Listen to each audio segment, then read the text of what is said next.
Hello, everybody. You're listening to the Fair Weather Podcast. Your boy 2K Suave. I'm joined with Mr. A-Rod, and I'm also joined with Mr. Sammy. Sammy got the Mariners colors on, meanwhile A-Rod got the Mariners hat on. So, and I got old school Devil Rays shit on. So we're kind of in sync right now. In a weird way, we're kind of in sync. I do enjoy that. How's everybody doing? We're kind of in sync, A-Rod, aren't we? We all live in the Tampa Bay area. That's how we're in sync. The only thing we're in sync about. You don't think the colors kind of coordinate a little bit? Like, we didn't plan this shit. It's all right. It's in. Man, you suck, bro. I'm doing good, though. I'm doing great. I'm ready to talk sports. I'm glad Sammy's here. So, Sammy, anything to fill in? Not much, man. How you doing? I got to tell you, man, my day's been kind of crazy. But you know what? Seeing you gentlemen tonight, pause, makes me feel a little bit better. Makes my day a little bit better. We're in the world of sports. We're in the world of life. A lot of shit going on right now. We say that all the time. We say that all the time, but like every day is just a weird day for sports. It's like nothing normal happens. It's like a soap opera every day. Gives us content. It's funny how it happens. Like, it could be a slow day in the world, but something that you don't expect will happen. So let's kick it off with some crazy, wacky, funny. Whatever, I'll start with you, A-Rod. What's your over the last week? The white substance that Michael Jordan's son had was not cocaine. It was actually ketamine. So, okay. Okay. Who's your source on that one? That's what everybody's been saying. So, okay. That's all I got. All right. I mean, we have seen the videos. I have seen him snort the powder. So, whatever. Sammy, what you got? All right, this was podcast related in a way. Pretty much, I'm still on my Marcus Rashford era, but he keeps doing bullshit to me every few weeks. He brings me back, and I'm like, God damn it, man. But I thought it was funny how it all turned out. Chelsea's playing Aston Villa this weekend, and just Chelsea, I don't know how they're in the position that they're in, probably because they have 70 different players, so they can put a different lineup in, so that's why they're in fifth. But they just look so disorganized. Freaking Marcus Rashford comes in the 65th minute, has 2 assists, and 2 of the goals to Marco Asensio. So essentially 2 players that were afterthoughts on their teams go to Aston Villa and have a successful weekend. Pissed me the freak off, man. And one of those guys from PSG. One of those guys from Manchester United. The whole point of go buy the damn jersey. But the thing is, Marcus Rashford is cooking. Well, it's only been 1 game. And then Anthony in La Liga is cooking. So what's going on at Manchester United? Hey, man, we're a poverty franchise now. we poverty franchise. So right now, the Philadelphia Eagles, I would like to thank them a lot for all the happiness that they brought me, because I have an announcement to make. I think I'm officially, unless we capture the flag in a couple months, I think I'm officially done with the Sixers, bro. That's my that's kind of where I'm at. Like, all these teams that I root for, they bring me such disappointment and just dismay. If I didn't have the Eagles, man, I don't know how life would be right now. But my announcement right now is, unless we capture the flag, bro. 37 years, man. 37 years. Bro, the way you started that sentence, though, can we just acknowledge, like, I thought you were coming out or something. Like, I'm very confused the way you started that. Like, I mean, that's still be your boy and all, but I was just where's this going? No. The only thing I'm coming out of is the hold that the damn Sixers have had on my life for so long. I blame Allen Iverson for that. But it's time. I think it's just I told you how I felt about Daryl Morey. I never liked him. I told you I didn't like Paul George. I didn't like none of this shit that they were doing. I've reached that point for me as a maybe a fan of the Sixers or a former fan of the Sixers. I don't know, where I just can't. I can't take it no more. I can get it from that point of view, just because of Paul George's statements about how the Sixers have been playing. I'm like, all people. to be talking shit about. Okay, sorry. So on a scale of 1 to Sammy with the Red Sox the last 3 years, like where are you as far as not being a fan? Bro, I stopped tuning in, bro. I don't even care. Oh, so you're already where I was at. Okay. I watched a couple games earlier before like the new year, back in like December, because Tyrese Maxey was cooking. I still love Tyrese Maxey. What if Jeff comes back with the TikToks and just starts draining? Bro, I just saw McCann do a TikTok this morning from, I don't know, I was scrolling through Instagram, and that shit made me so angry. Like, although the little games that he played, he's been like our best player. Him and Max have been our best players. I said our, but that one video after hearing that Paul George shit, I was like, I can't watch this fucking team anymore, bro. Like, they don't. And like I'm listening about like you watch teams that actually want to like win, like the Celtics want to win, the Knicks they want to win, and I envy you too right now. I'm like, you know what? We're gonna talk about the Lakers in a few. I think I might have to just officially join the bandwagon because like my favorite player in the league right now is LeBron, and I always said who's coming after. I say it's probably Luka.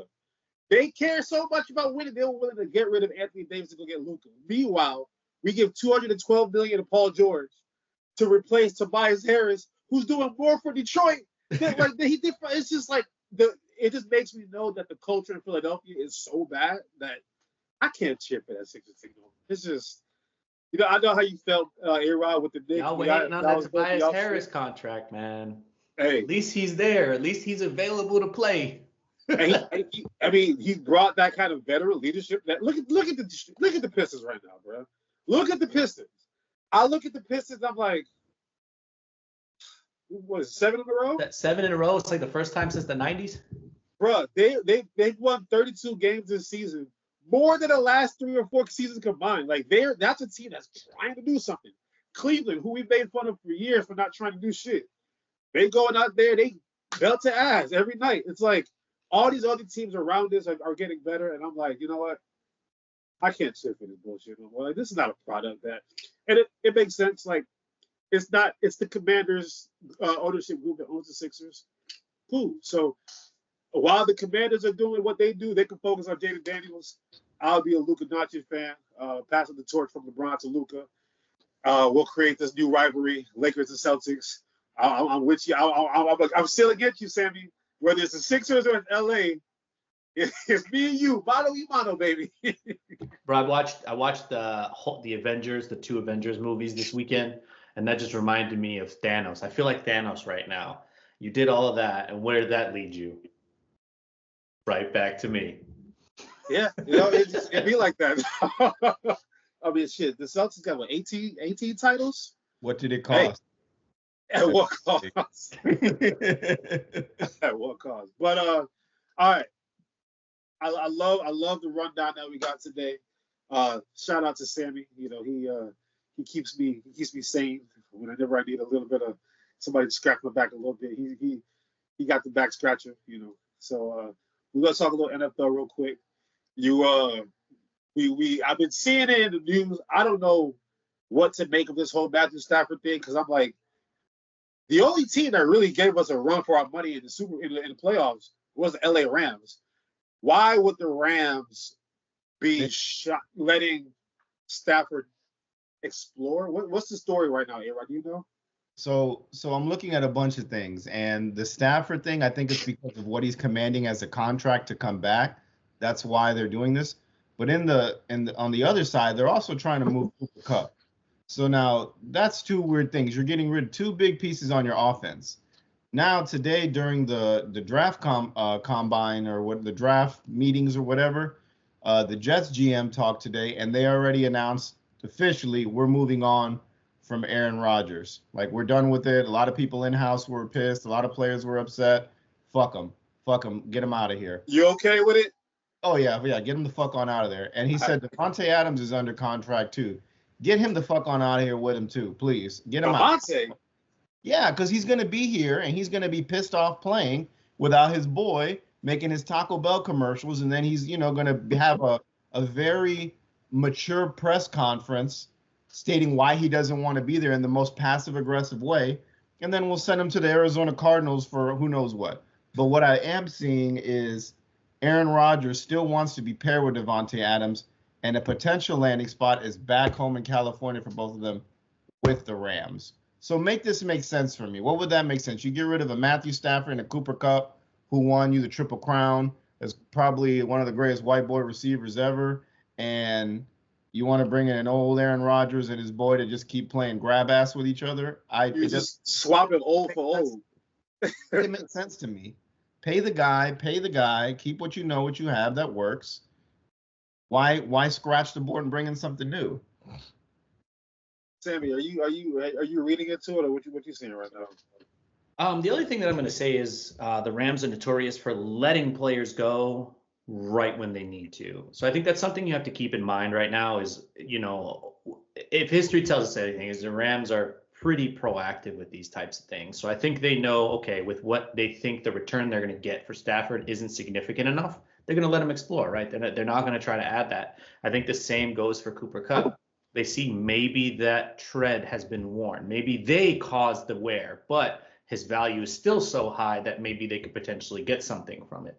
So let's see what they do. Maybe a Sam Darnold situation coming into LA, something like that. But I think we just have to trust what the Rams are going to do. I think they're a pretty decently run organization, especially that coaching staff, right? That's coaching staff's pretty good. Where would you say is an ideal landing spot for Mr. Stafford? And you think it's a package deal with him and Kupp, or where do you think is a perfect situation for either one of them? Well, I don't think so. I think Kupp they're gonna probably put out on the market for everybody. Because what I've heard is the Patriots are in talks with the Kupp situation. They're also in touch with the T. Higgins situation. So I don't want either, to be honest. But we'll get to that later. But the Matthew Stafford situation is interesting because I'm not really sure. Vegas. Vegas could be a good spot, right? Because of Tom Brady. Actually, yeah, that's actually probably the best spot. Yeah. Hey, Rod, you think Vegas? Yeah, that's what I just said. Vegas. They're the ones who are the front runners to get him, and we'll see what happens. I mean, it's not in the same conference, so he doesn't have to move too far. He can stay in that warm weather, and it does fit that kind of Tom Brady kind of like let's see what we can get out of him. What about Cooper Kupp? I know you mentioned you don't want him in New England, but I thought a scary situation for me with Cooper Kupp. I'm like, look, if the Cowboys had any sense, they should be the first one that's knocking on the door of the Rams. I think they have a kind of like a relationship, and like the Cowboys and the Rams have like a little relationship because of where the Cowboys practice at and everything like that. If Jerry Jones has any sense, I'm knocking on that door and just seeing like, what can I get for? What do you need? Because that to me would be an ideal situation. But outside of that to me would be, or the Bucks if they don't want to pay Chris Godwin. Commanders they have a pretty good wide receiver core. I mean, outside of Terry McLaurin, I was gonna say De'Ami Brown's pretty good.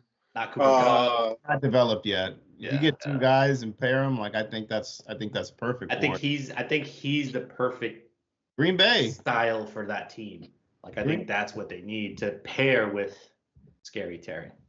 Green Bay. They need a veteran receiver. Yeah, Josh Jacobs. They need a number one, not a vet. They need because Cooper Kupp fell behind Puka. Well, Josh Jacobs also said we need a veteran receiver over here. We need a number one, and I think, hey, who loves white wide receivers? Who knows how to make them? Green Bay and the Patriots. So now, I know we'll talk about the Tush Push in a second, but we're already on this free agent kind of shit right now. So, hey, Rob, I'm gonna start with you because we've had some of these brief conversations about like what you kind of want to see. Now that you know for sure ain't no more Aaron Rodgers. It's a new day. It's a new dawn. We're gonna start getting our drafts, pre-draft. What do you call them? Mock drafts out there and everything like that. And we're gonna start seeing all these rumors and everything like that. As a Jets fan, obviously, what the last couple of years, 14 wins last year didn't happen. Nothing happened this year. New coaching staff, new everything. what type of player? And I don't want to say like a specific player. What type of player do you feel like you need to bring in to show that the Jets are serious about turning the page? Whoever it is, he needs to nail the press conference, and then right afterwards he needs to walk out the doors to the guillotine with Woody Johnson's head there, and then just chop it off right in front of the entire stadium. That's the kind of guy we need. I don't know. I would think it has to be the quarterback. Once again, we went to the Aaron Rodgers experiment, and the first year I thought it was going to work. You heard the 14 wins from me, but then that one game, that Monday night just derailed everything. And then you would think Dummy would come to training camp, but he didn't, and put on a show and looked lost the entire time. But here's the funny thing. This season, he's already doing training camps. He's already practicing. He ain't go do his ayahuasca tour. Fuck you, bro. That's why I don't like Aaron Rodgers anymore. I watched the big one. Didn't watch it. I don't care. He's an interesting fella. I can say the least. He's a very interesting fella. I understand where he's coming from for a lot of things and why he is the way he is. I just think New York was the worst possible place for a person with his personality to go to. Oh, fuck him, man. Dude, he's the kind of guy that says, hey, let's go out to the bar tonight, and you get like shit-faced, pissed, man. And then he sticks you with the tab. He's already in the Uber home. That's the kind of guy that Aaron Rodgers is, man. Has to be the quarterback, and I'm curious who they're going to get because it's going to be a bridge. I see a lot of people trying to say go after Jackson Dart, and I don't want that. I'm not a fan of that. I'd be okay with the mediocrity of the Kirk Cousins era just for a little bit to see how it goes, because who else really is there? Take a gamble on Justin Fields and see if it pays off. I don't know. I don't know what it's going to be, man. But I feel like it's a very short bridge with Kirk. I mean, the Falcons committed to Michael Penix. Like, yeah, they didn't even let the season play out in the middle of a run to the playoffs. They didn't even want to wait for the season to play out. That's a bridge too short for me at this point. I think Kirk Cousins don't got shit left in the tank. I don't think so. He was hurt. He was hurt is what they were saying, and they just wanted to use the draft pick. That's what everybody wanted. He was hurt coming off of a what? An Achilles injury. Same shit with Aaron Rodgers. Hurt coming off an Achilles injury. You want to keep running this well? Y'all need to like. Kirk shows up to training camp though. Kirk shows up to training camp, and I can respect that. Okay. He'll have one little you like that game, and then you're gonna be waiting for Zach Wilson to come back. I didn't say to be the franchise quarterback, bro. I said for the bridge. It's got to be a small window that we get somebody there. But that's gonna show that y'all are serious though. No, we're not fucking. This team is never serious, man. The only thing that would make sense is if they traded up to get one of these number one quarterbacks. If they were to trade up to get one of these guys, then I'd be like, okay, we're serious about shit. But even at that, you get a Jaden Daniels once in, how many players in that draft for quarterback? You don't get that many. Or Drake May, so. I mean, shit, there was a Drake May. There's Cowboy from the Broncos. We're about to see Caleb Williams with Ben Johnson. It's like, it's not impossible. You just got to pair him with the right kind of guy. Okay. You know how you are with the Sixers? I should have been off of this fucking train a long time ago. And instead, I'm like holding on to the back as it's going full steam. I don't really care. I think it's going to go veteran. I would hope they developed a kid from Florida State that we got 2 years ago. See what we can get out of him, because otherwise that's a waste of a 4th-round pick at a quarterback. Jordan Travis? Yeah, I'd like to see what they have out of him. Get a vet in there. How funny would it be if they let Aaron Rodgers go and then sign Matthew Stafford? I would piss my pants laughing if we did that. I would legit piss my pants laughing if we get Matthew Stafford. But I don't think it's going to go that route. I think it's more of the Justin Fields route, the Kirk Cousins route, and I forgot who else is out there. I've also seen reports of possibly trading for Kyler Murray, which I don't want that fucking midget fuck over here anyway. Kyler Murray? Mm-hmm. Where did that come from? I was reading like one of the less serious beat writers trying to make it make sense for the fans. And it made a little sense to me, but I just I don't see your beat writers. If you say less serious, less serious. Exactly. He made some good points, but I don't see it happening. Justin Fields makes the most sense to me because he's an Ohio State product. Garrett Wilson's from Ohio State.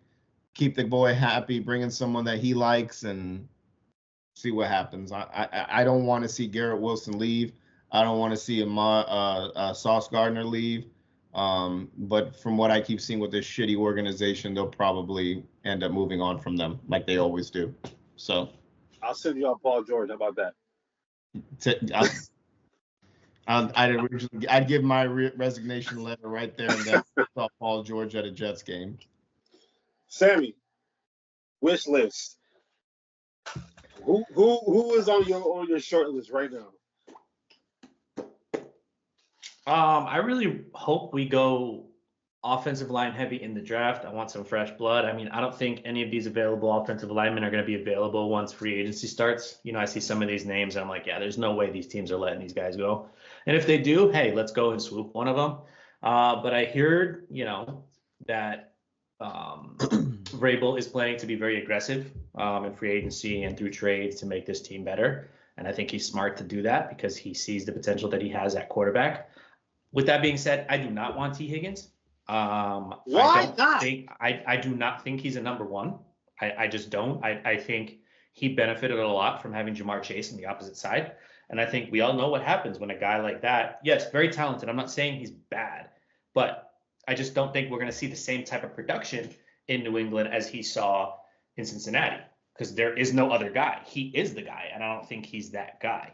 With that being said, I wouldn't mind if we at least solidify the line, like I mentioned to you early. So, continue to do that, however, by any means, right? Let's just protect our asset.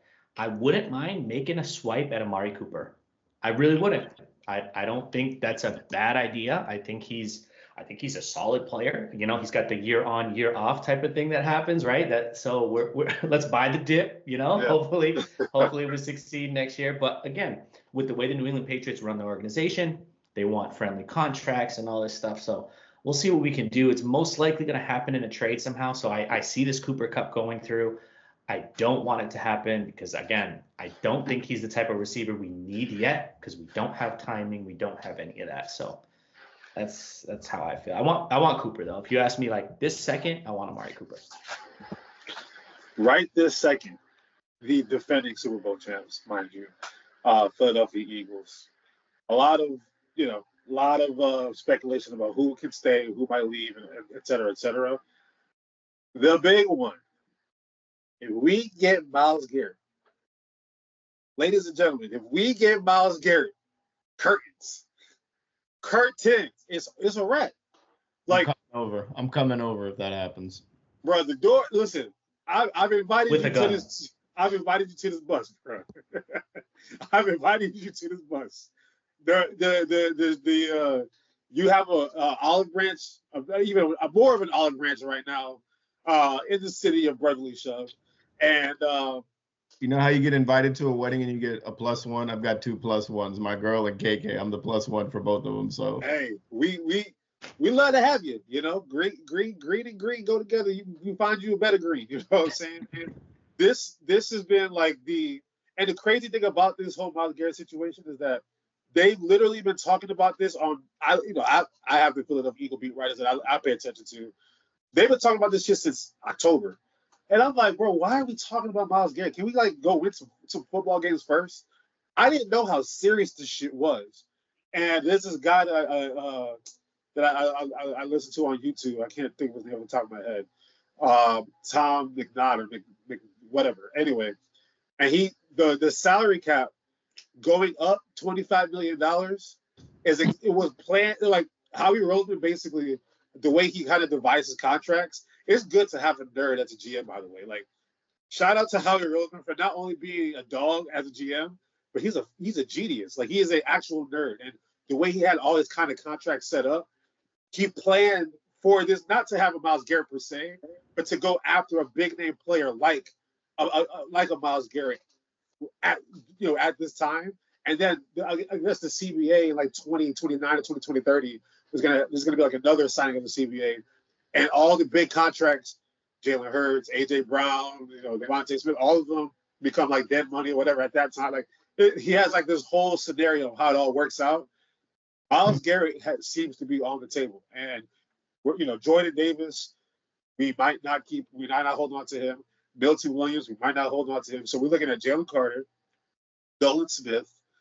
We're probably not gonna be able to afford Josh Sweat. So it's like, if we could just get Miles Garrett on that line with Nolan Smith and Jalen Carter, come on, man, that's like unfair. So it's the biggest or the other biggest team that's pursuing him right now, I keep seeing, is the Buffalo Bills too. You think Miles Garrett want to go play for Buffalo? I mean, I don't want to see him there. I'm sure I think Sammy. it's anywhere I think you make a good point, though. I mean, it's anywhere he could potentially win, right? So that's the only thing he cares about. Because there was talks that the Patriots were going to try and do that, and I'm like, it's not going to come here. We're not even close to anything, even though we have the biggest salary that we could offer him, and we could give him a decent deal if Cleveland foots most of it. But I mean, he's going to want to win at this stage of his career, right? Like, he's done with the money. He's got the money. He's going to get the money. So, yeah, I think Buffalo or Phillies is a good shout.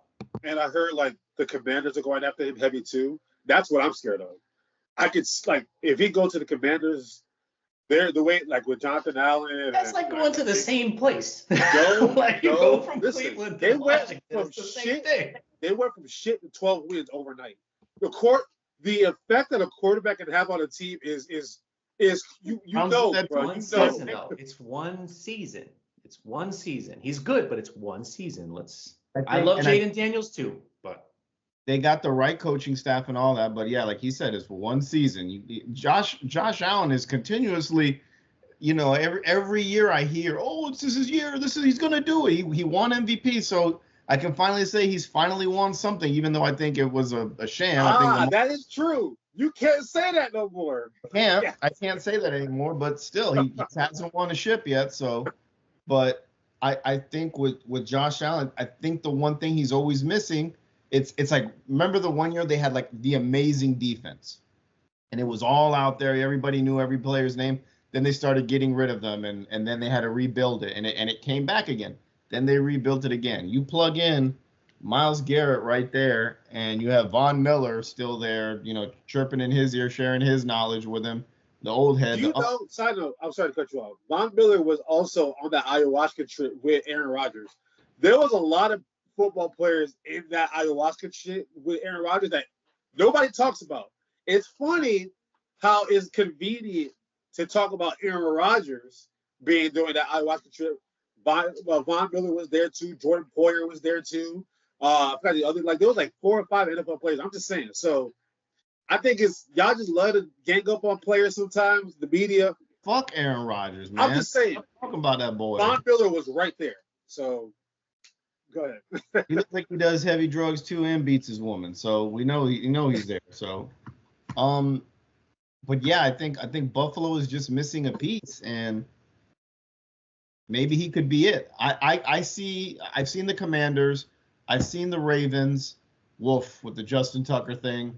The Bills and the Eagles. The Eagles are are legit the favorites right now, because Howie Roseman once again is going to put on a masterclass. I believe it. So, damn. The thing with Howie. Meanwhile, he's just sitting there like he ain't leaving. He's going to be here. That man has put his foot down. Went on Media Row during the Super Bowl week to let everybody know, I'm just trying to go somewhere I can win. Speaking of Justin Tucker, you think he got time to be dealing with this whole, what's his name? What's going back? Deshaun Watson over and over. Like nobody wants to spend their whole career just like dealing with bullshit like that all day long. Like that fresh page, that fresh start means everything. And one thing we know about Cleveland, sometimes you got to leave to go get a championship. Sometimes you got to just get the hell out of there. It's not the best place to be for whatever reason.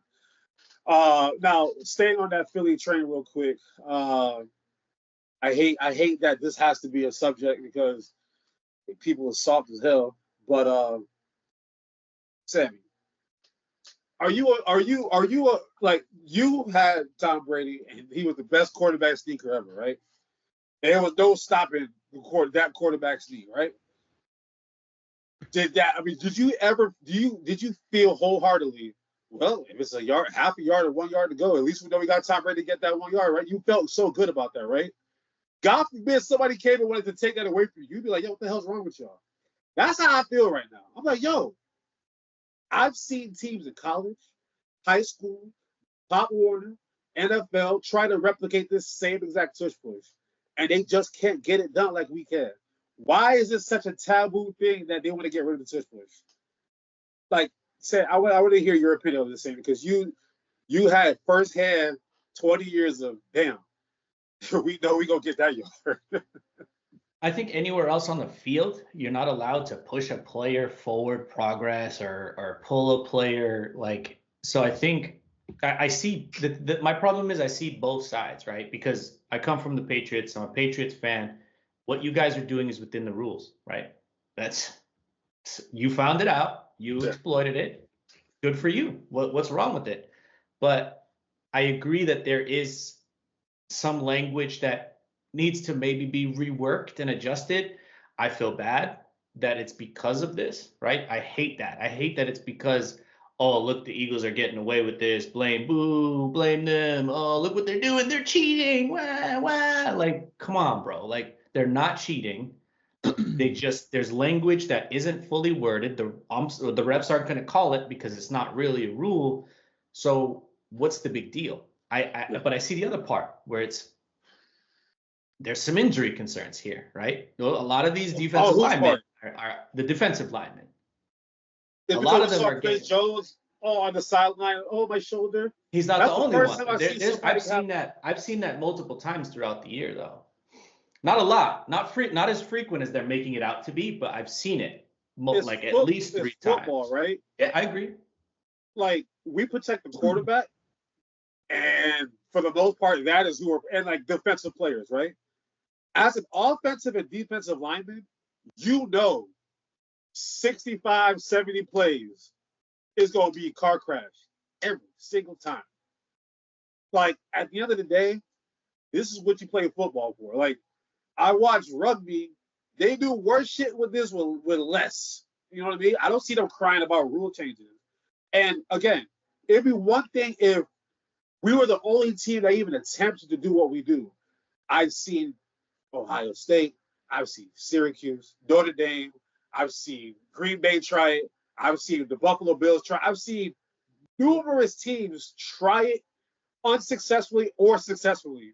Nobody says a thing. But God, because we're good at it, oh, they must be cheating. To me, the notion that if a team has a competitive advantage because they're like, it's not my fault that Jalen Hurts squats 645 pounds. I'm sorry. Get your weight up, Josh Allen. Get your weight up. Can you repeat that? If a team has a what? A competitive advantage because we're good at it. Because we're good at it. Sounds very familiar. Josh Allen. I know how I feel. Remember A-Rod? Josh Allen versus the same Kansas City Chiefs. 4th and 1 could not get that yard, and that's why they could. We don't know if they would have, done anything with that. But that is the reason why they didn't make it to the Super Bowl. That's the media darling. Josh Allen couldn't get that same exact play. We get that same exact play, and it's a problem. If Josh Allen gets that play, oh, look at the toughness of Josh Allen. Oh, he's such a warrior. He put his Superman cape on. Oh, it's so beautiful. Like, you see what I mean? Like the way they like to spin shit. That's my problem that I have. I'm like, it's only because it's us doing it. I swear. That I can only imagine being a Patriots fan. Cause like I grew up a Patriots hater, right? I found everything to hate on the Patriots for. They cheating. They go Tom Brady giving it to the running back all the time. Just quick passes. There go the flake gate. I see my knock. Like, I can only imagine dealing with that for 20 years. We've been doing the Tush Push for 3 years. And I'm like, yo, stop it. Like, I don't know. Just remember, the flake gate was pointed out in a game where a player named Jonas Gray had 200 yards rushing the ball. Yeah. I don't think anybody knows that name. and the funny thing and then like, did he do anything after that? No. I love Bill Belichick. Proving a point. He hated the Colts. because of what the Colts did with Peyton Manning when they were, well, look at the Patriots are playing defense too hard. But mind you, my favorite quarterback growing up was Peyton Manning. So I was with the shits. I was like, yeah. But then when you remove the curtain and you look back, I'm like, yo, why was what was all that bitching for? Like, were you great? They go hate. That's just what it is, bro. But hey, Rob, let me get your opinion on this. I think it's dumb, man. You have to strategize and understand how to beat your opponent. It's like kind of like the wild. Remember how the Wildcat was in and everyone would do the Wildcat? And Miami perfected that shit. Miami was running away with that shit. And then once they found out how to do it, the Wildcat disappeared. And then every now and then you'd see, oh, we got him in a Wildcat position. We haven't seen this since Ronnie Brown days. So you just got to. They used to kill the Patriots with that. Yeah. But you just got to adjust and just get good. This notion of changing the rules because, like you said, we have a competitive advantage that works for us. I've seen Josh Allen do it. I honestly feel like, and maybe it's because I just hate the guy so much, that they just want to do, going down my conspiracy theory hole. They're just doing this shit. Just make it easier for Josh Allen to win. If he wouldn't have turned his fucking back in that game, I guarantee he would have had that yard. But he wanted to protect the ball. I got that. I have a good statement for all of you guys. So first of all, this is piggybacking off A-Rod. I think A-Rod's making a great point. I think it has to do with the fact that it worked against the Kansas City Chiefs and Pat Mahomes. Number one, right? Number two, what I'm going to say right now is if they address this, it's because they're trying to smoke and mirrors the bullshit Pat Mahomes pulls all year. That fake pass needs to also get addressed because I think that's way worse. That's way worse. Or not the fake pass, but like the fake slide. The fake slide. Bruh. That's even worse, bro. Kenny Pickett did it in a college game. They got rid of that shit the next day. Patrick Mahomes has been getting away with this shit for way too long. And then it's always roughing at this or unnecessary roughness or late hit or all this other shit. And I'm like, how can I be a defender? How do you expect me to play defense on that? A tush push? I know the tush push is coming. I know it's coming. This little fake slide shit, I'm like, all right. Like, what do you want me to do now? Like, I'm at a complete disadvantage. So, you. And again, I don't want to come across as a hater because of that. Because, like, look, if you got it, you got it. You got it in that Twitch, cool. But, like. But be fair, though. Like, be fair. Yeah. I don't know. It's just. I just hate that there's so much, like. Because we've already gone through this before. Like, they tried to ban it a couple years ago. And, like, here goes, what is it, Goodikins doing the same bullshit over and over. I'm like, bro, just. Let it go. Like, I don't like. If anybody should complain, it was the Commanders. They had like 8 straight offsides, and I don't see them crying. They laughed it off. Frank and Luka laughed it off. Funny. That was so Frank and Luka laughed it off. Like, what can I do? I'm gonna try, but I don't know. Let's play better. Just get stronger people in your interior. Like, it's not like we're 100% on tush push. We've been stopped numerous times in the tush push. Obviously, we accomplish it more than we don't, but like, stop making this like a thing where we got to talk about this every single season. So, no one likes us. We don't care. Hopefully, we can have a dynasty like the Patriots, so we can find other shit to hate about the Eagles about in 5 years. But for the time being, it's the tush push. But well, like I said, when is the combine? It's coming up. I think it's next. Like you said, they're doing meetings now, right? Yeah, they're doing media meetings already there. I think it's next month is when the combine starts. Next week or next? Oh, obviously it's next month. Let's see. NFL Oh shit! This shit starts on Thursday. Oh, what the fuck? Dog, the NFL season ended 2 Sundays ago. I just got off of my high. They already got the combine on Thursday, bro. This is. Football don't rest, dog. So yeah, we got the combine coming up. So as that approaches, and as we get through the combine, I think after the combine, that's when we should drop our first mock draft because now we're gonna know. All right, because we know there's some notable names. Not like Ashton Genty is not gonna do any drills. Who else? I heard he's not gonna do any drills. A couple people said they're not gonna do any drills, but Shador Sanders aren't doing any drills. Like any passing drills or any drills at all. I don't think any passing drills. Damn. Oh, I heard. Oh, Abdul Carter's not gonna do any drills. Yeah, Abdul Carter said no. So we'll once we get past that and everything like that, we'll see who gets glazed for their 40 times and all that shit. Hey, McConnell, man. I hope you guys keep him. I really hope you keep him. Listen, seeing him crying on after that Super Bowl and everything like that, like to kind of just know his story because of you, I'm like, man, I'm happy for dude. So yeah, we got him, bro. We see what we do for you, A-Rod. We taking your trash and made him a treasure, and now look. He was never trash. He was never trash. Y'all's trash was our treasure. That's all I'm saying. It wasn't our trash. He's just on a shitty team, the trash team. The New York Trashmen is what we should change our names to. Damn. Always has been. Always has been, right? All right. National Basketball Association. It's that time of year.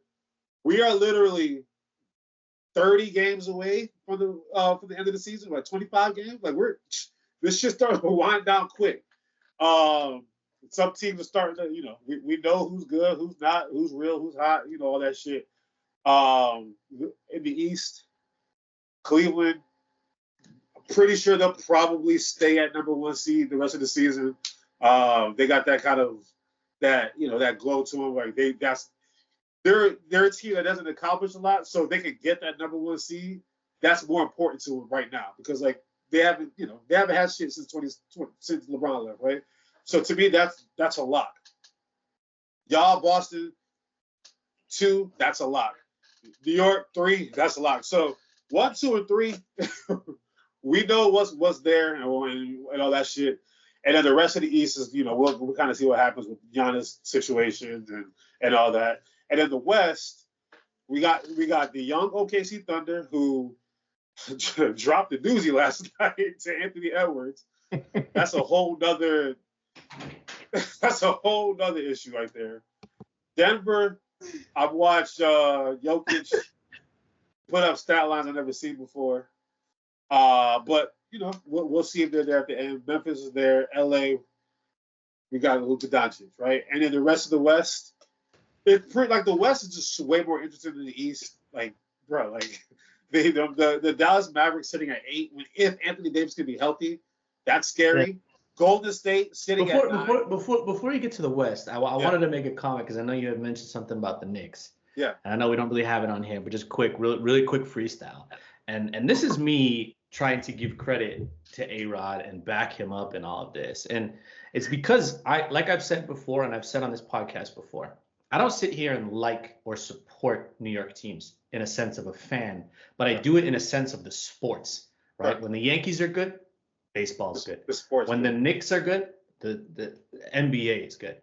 But it's just really hard to look at this Knicks team, and not for their players, right? Like I love Brunson, but Jesus Christ, dude, watching this game on Sunday, just seeing we go up by 24. And then by the third quarter, they come back. But then I look at the minutes. Everybody's. I think Cat played 33 of 36 minutes. Like, what are we doing? God. But what did we expect? What are we doing? I feel bad, man. It's not what are we doing. It's what did we like, A-Rod, we knew this was going to be the case. Y'all go balls to the wall all year long. By March, April, the knees get tired, dog. Man, if anything, I can always give Sammy credit for, and I'll never stop laughing back at this time. I think it was 2019 or 2020 was when we drafted RJ Barrett, and it was like 10 games, 15 games into the season, and he sent me most minutes played, and RJ Barrett, Julius Randle, and like 3 of our players were on there, and I was just like, yeah, that's not looking good. I think it was like Christmas. It was like crazy. It was like, no, I saw a stat the other day. It was like top NBA trio minutes played together. Like the top 10, 7 of them were Knicks trios. It was like Cat, Josh Hart, and Brunson. Brunson, Josh Hart, and Mikal Bridges. Brunson, Mikal Bridges, and I'm like, God, he always getting older. I'm like, dog, how do y'all keep doing? Like, he doesn't go after a bench. He went after and paid all this money for his starters, and hence why we can't be participants in the buyout market, because we have too many big contracts and we can't afford it. So it had a lot of draft picks. They brought him over and they're just sitting at the end of the bench, and maybe Miles McBride here's 8 minutes. Enjoy. The rest of the guys are going to do the rest. So it's like these guys have no chance to prove themselves or get into any sort of rhythm. And I'm not giving excuses to these bench guys like, oh, they're studs or whatever. But it's like, I look at the other situation with the Celtics where they went wrong 2 years ago, where they just weren't giving Pritchard enough minutes. And now that he's getting a little bit more, well, now he's getting a ton of minutes. But last year when they gave him more, he was able to play more. He was able to be more consistent, grow a consistency with the team. And then he can really show what he can do to support the team when the guys have to sit. Because I'm definitely not an advocate for playing all the minutes. But man, this is brutal to watch. Like, as a Celtics fan, I sat there and I'm like, oh shit, they're going to make it close. And then I was looking, I was like, wait, they're just catching up against our bench right now. And then our lineup comes in and then we go up by 18 again. So it's just like, that's so brutal to watch, because I want to see what I saw last year with the Magic, with the Knicks, right? Like, not the New Orlando Magic, but I mean just that New York Knicks Magic. Like, I want to see that. And the more minutes you keep racking up, because and then I looked, the Knicks just played an overtime game and then had a game before that where they all played 40+ minutes. And I'm like, Jesus Christ, dude. And like, yeah, they had a rest in between, but I think the Celtics had 2-day rest. Could you imagine if Mikal Bridges gets hurt? Could you imagine if he were to get hurt? To be honest, I don't even think he's used to it, because I didn't even know he played on that team on Sunday, because I think he was so tired, dude. Bro, like, Mikal Bridges is #1 in minutes per game this year. 38 I know, but like his impact, right? Like, his impact is very everywhere, because I don't think he's ready for that type of minutes. Yeah. But to his credit, to that man's credit, dude plays, bro. Iron Man, bro. Like, if NBA's count ripped. Hey, I just meant I forgot he was on the team. Yeah. That's all. Like, because like, I knew he was there, but if Robert Downey Jr. dies, I mean, I think Tom Thibodeau can kill Mikal Bridges, if anything. So, but nah, like, it looks. I mean, staying in the East real quick, you know, Mr. Boston, Mr. New York. I don't have a team in the East anymore, but the college.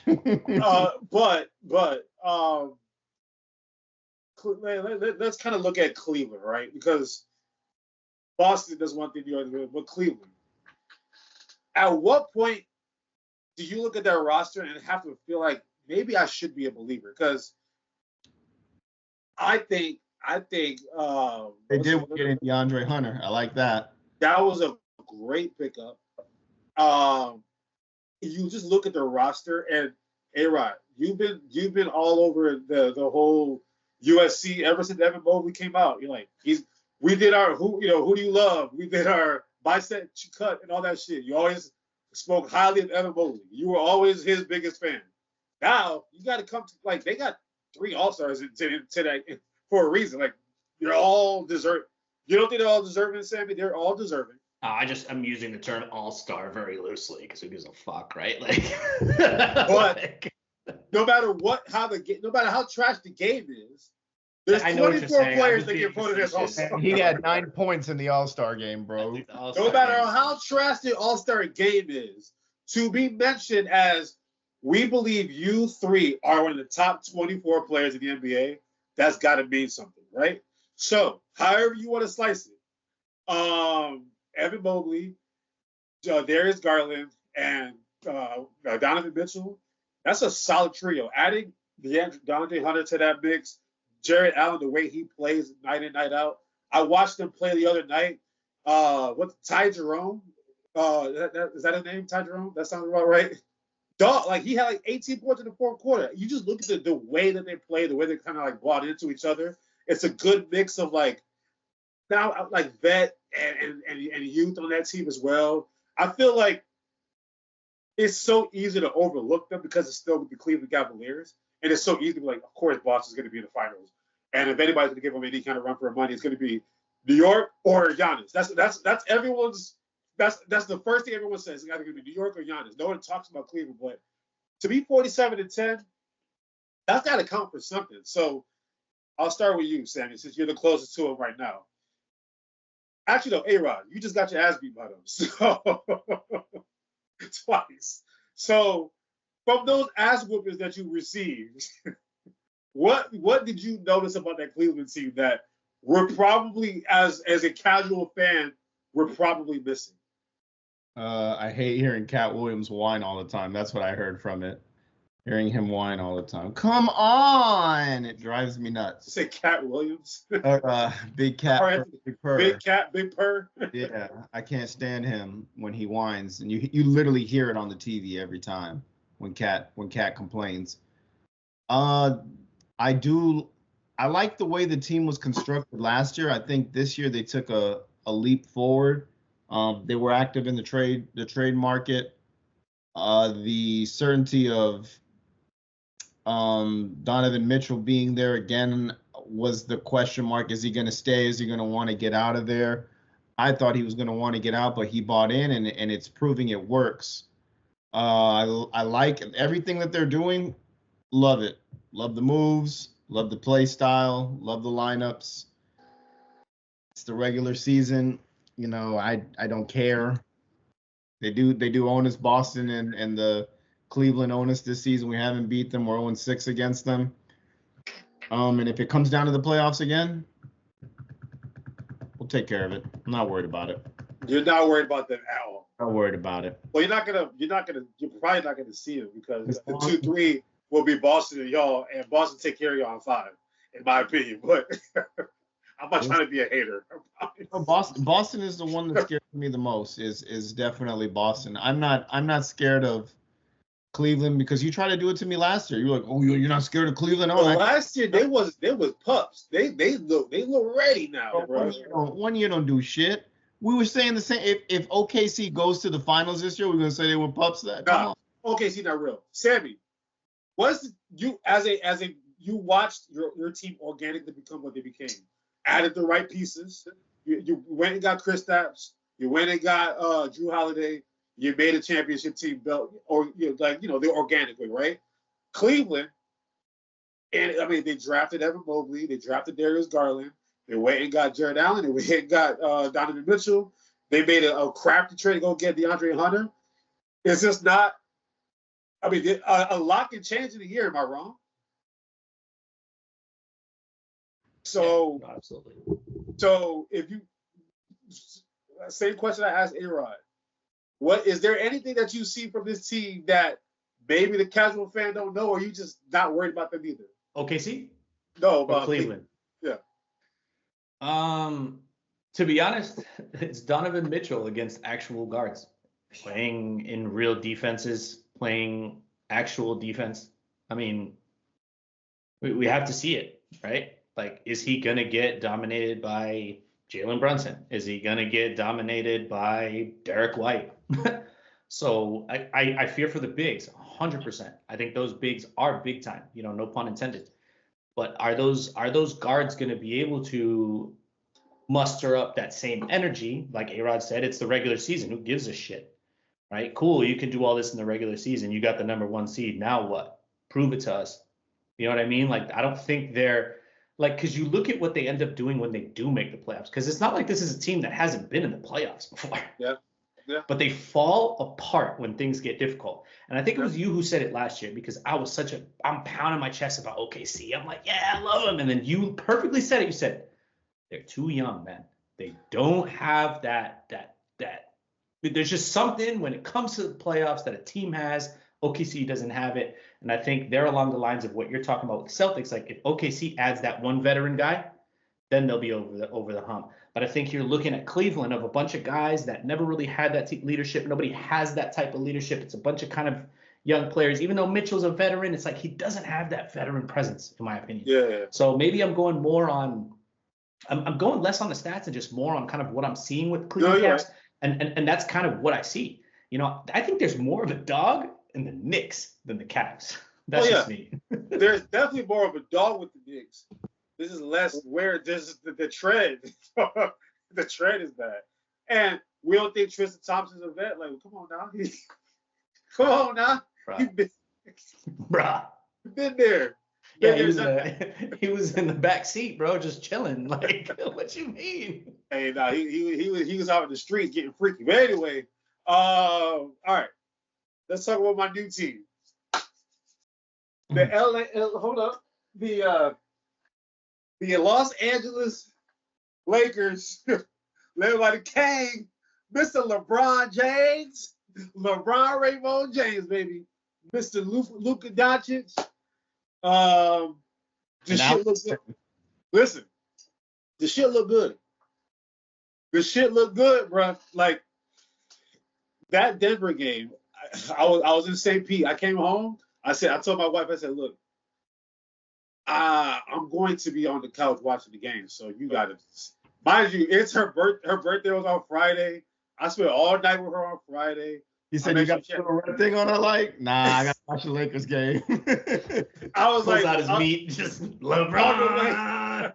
Anyway, on the drive home to St. Pete, I said, babe, I just want you to know, Luka and LeBron play Jokic tonight. This is a big deal.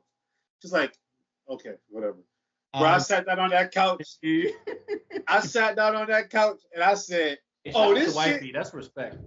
I said this. I already texted her tonight. Like she about when I was at work. I said, "Oh, Luka plays the Mavericks tonight." I said, "Babe, 10 o'clock.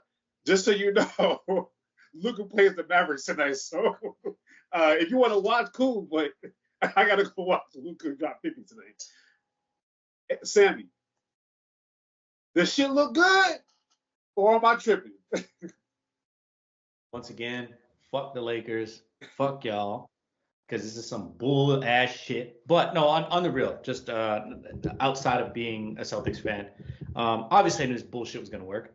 And my biggest question was, like, what are we seeing with the expectations, right? Because there's kind of a dilemma here, right? Like, this is a team that has the pieces now, and then when they all play motivated, they show that they can beat anybody. Yeah. Right.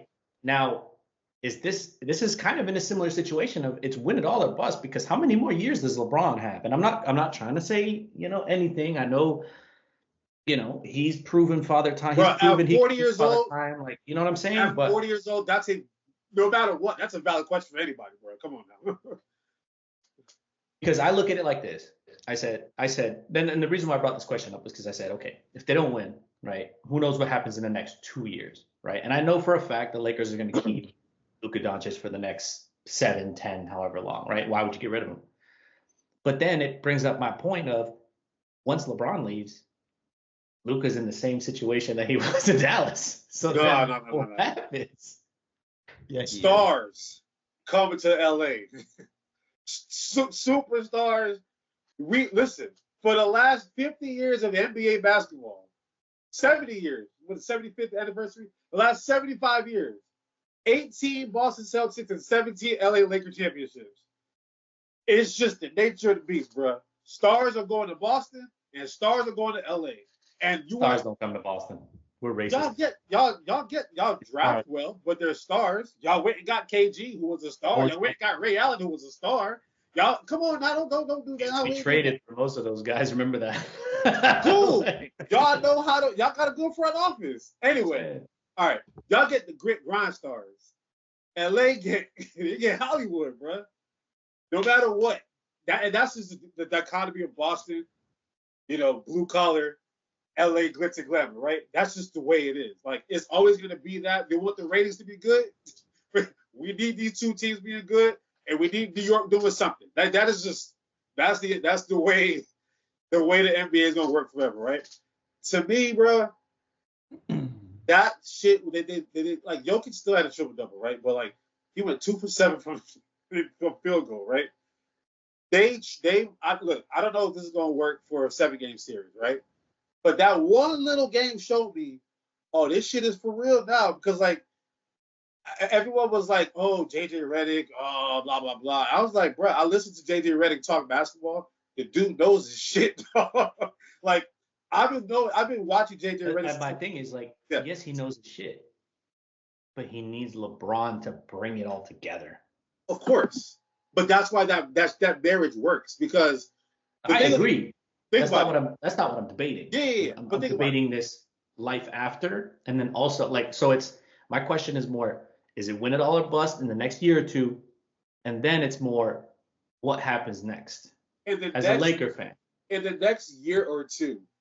I think this year, I don't think they really thought this could like work that quickly this year. I feel like this year was supposed to be like let everybody get acclimated with one another, and then in the offseason, if we need to make the right moves to get the right pieces, we're going for it all in 2026 because LeBron's contract and what kind of fucking moves do they have? because they got to see if who else are they gonna rob? No, think about it. They gotta make sure. Jesus they have to make Christ! sure that Rui is gonna work with this. They have to make sure Jackson Hayes is gonna work with this. They have I to swear to make God, sure. if you pull off some other bullshit again, like giving Kevin Durant over there, I'd be like, get the fuck out of here, man. Hey. What the hell? What's the meme of Eric Andre shooting what's his face? Why did David Stern do this? I watched a 73-9 go get Kevin Durant. When I saw that shit happen, I realized, oh, this shit is fake money, bro. Like anybody can go anywhere. Like when I saw Klay Thompson, Steph Curry, Draymond, and Kevin Durant. But also to defend the Lakers here too, Dallas knew what they were doing. They didn't call anybody else but the Lakers. Yeah. They That was a business decision, though. I think now we all know. Yeah. It was a lot. We did did our shit with this. Our attendance was all the way up on this shit. The GM Pelinka picked up and was like, get the fuck out of this, and we just want Anthony Davis. And they were like, okay, yeah, this guy's probably at the bar hammered right now. Probably getting divorced from his wife, and he's just pissed off running it into the train. Like, let's do this. But I feel like now that they know we have a motivated Luka who, I'm telling you, ever since he got to LA, he's lost like 15 pounds. Every time I see him, I'm like, yo, how does dude keep getting smaller, right? LeBron looks like he's more alive than he used to be. And Austin Reeves, bro, that white boy good, dog. that boy can play basketball. He's on his shit. I think that team right now is gelling faster than they thought they would. So if you got OKC, still too young for me. And then Memphis, ain't nobody scared of Memphis. And they've proven to themselves, and we've proven to ourselves, look, if we got a triple team Jokic, and that's what we gotta let Aaron go and shoot some threes in the corner. Go ahead and shoot the threes in the corner. So the team that they needed to worry about is always just been the Nuggets. That's the only team they got to worry about. Anthony Edwards just showed me that OKC ain't ready. And then the only other team, Steph and Jimmy, baby, all right. A-Rod, what's your opinion on this LA thing? But I want to also ask you about how we're seeing this Jimmy Butler and Steph Curry thing real quick, because maybe that's what they needed. And I feel like, to me, those are the two teams in the West I'd be watching out for, is a rejuvenated LeBron and a rejuvenated Steph Curry with a superstar Luka and a dog Jimmy Butler as their sidekicks. That's how I see it now. What do you think, Rob? I think the same thing. The thing with the Lakers, I don't think they had this in their arsenal that they were ever going to get Luka Doncic, and then the trade happened that shook the world, man. So I think when I also this, I'm really sidetracked real quick. I'll try and keep it brief, but I just don't feel like, ever since winning that championship, I really don't feel like Anthony Davis was really there. I really don't. The more and more that I look at it, I just don't see the leadership that I thought that they were going to get from him. I don't see the conditioning, the anything. It was only for like the last year that I saw it. I really don't, KK. I really don't. I respect the guy. He played 75 games last year. KK, last year. But before that, we were constantly making fun of him. And I still make fun of him. He gets to Dallas, has a monster first half, and then boom, he's gone for God knows how long. You know? So, I blame the training staff for that, because they rushed his ass back. I blame the training staff on that one. But whatever, man. Dude is if he was healthy all the time, he'd be the best player in the NBA. I have no gripe with that. I respect his game. But I feel like winning that championship, he just didn't bring any type of leadership there into the locker room. Yeah. And I feel like with Luka, you get two leaders now. Luka likes to lead. Luka can also take a back seat and be the Scottie Pippen to the LeBron or to the Michael Jordan type of thing in this situation. And I think it's going to work well. The only thing that scares me is they're used to pairing LA with a big. The big is always the focal point usually. They get all these big guys in there, and now it's the Luka. It's a smaller show, and we've seen it happen with the Mavericks going to the finals. LeBron James at the age of 40 we just said it earlier, is tested father time and kicked his ass. He can still play like he's in his 20s, man. The guy's averaging near a triple-double. So I'm glad to see it work, but I'm also standing on the side with Sammy. When LeBron James does retire, when he decides, hey, I'm not going to be averaging 13 points a season, I want to keep it at a common 20, what happens to Luka then? And he's going to be stuck in the same stage as he was in Dallas. But it is the Lakers. We'll see who they go and get. I'm curious to see who it'll be. Will they fuck it up? Maybe. Probably Not. So we'll see what I happens. don't know, bro. Luka is everyone's favorite player in the NBA. Like, everyone loves Luka. So I know, but like, how many times can you get away with this, right? That's why I'm saying I think it's very crucial for the Lakers as an organization, as a fan base, that they have this small window, 2 to 3 years, where they have to win this, right? Because they've proven to us since Kobe that they can fuck this up. This organization has been known to fuck this up. Oh, that's true. It's true. If it wasn't for a silver platter, literally silver platter, being handed to them twice, once with LeBron. I mean, the AD was with LeBron influence, right? So we'll plump that together. And then the second time with this Luka trade, that was literally like, it was literally like A-Rod calling me and be like, hey, come fuck my bitch. Like, what the hell? Like, I'll be like, what's wrong with this dude? No. Tell me I'm wrong though, A-Rod. No, I'm not saying anything about Tap, but I'm just like, you know what I'm saying? Like, that's what it was. 1,000%. Hey, she's primed and ready for you, bro. Get over here. That's what it was like, bro.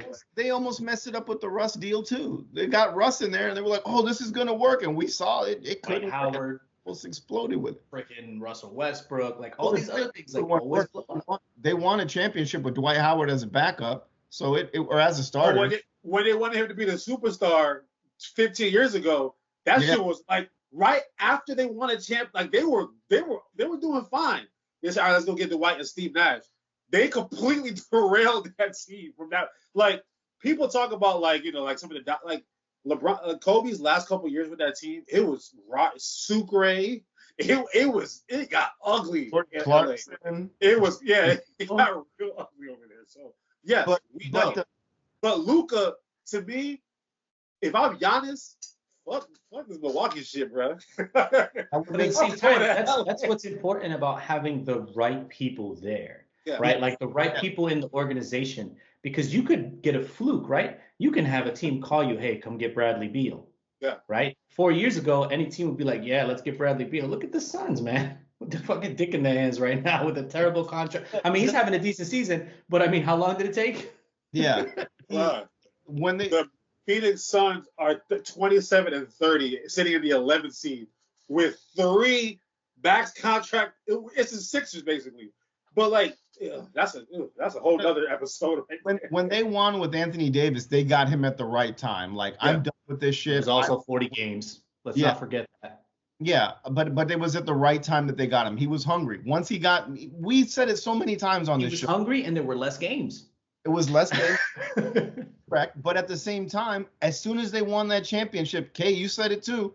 We saw a different person on that court the next season. He was a little bit heavier. He wasn't as defensive minded. That championship will like some people have that hangover. It's like I'm telling you, it's when you've been like, think about it. He was in New Orleans for that shit is just not a good place to be at, right? You get to it's like you get to that new girlfriend, right? Bro, you just on cloud 9, but then you get complacent. Think about it. You going through your little breakup. You get into shape, get swole, everything look good. Then you get with this new girl, everything's beautiful. And then 2 years later, he ain't the same. Listen, fellas, when you go from a 6-pack to a dad bod, you know life is good then. That's all you got to know right there. So he went from New Orleans Pelicans, the worst ran organization. I told you about the Saints, how horribly they're ran, right? Same ownership group runs the Pelicans. He went from that bullshit to Los Angeles, bro.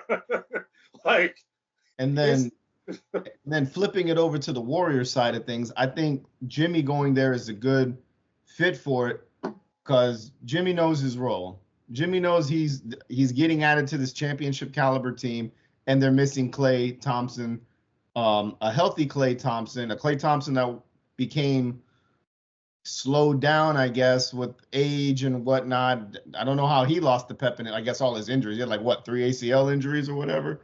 So you have Jimmy there, and Jimmy just gonna do what he does: talk his shit, play his defense, shoot the ball, do what he does, and he fits perfect on that team. I don't see him and Draymond Green chirping at each other, anything like that. If anything, he's flicking off players on his bench, being his best version of Draymond he can be. I like it. I like it for the Warriors. Those are the two teams that are serious to me, and the Nuggets. Those are the three teams that I think are the serious contenders in the West. This OKC shit, prove me wrong. I want to see them do well. I want to see the young kids because I love watching that team play. They love playing with each other.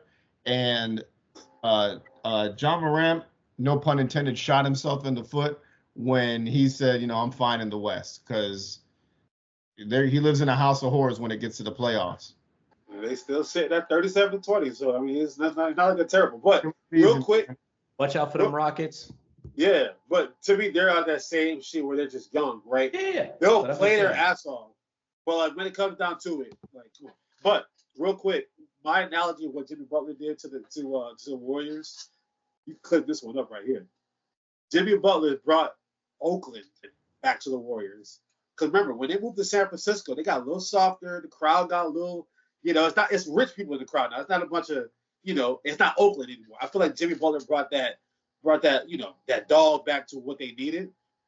Now it looks like the Warriors of 10 years ago. So that's why that shit's working. Like Clay, I love Clay. I'm gonna clip that with Boys in the Hood.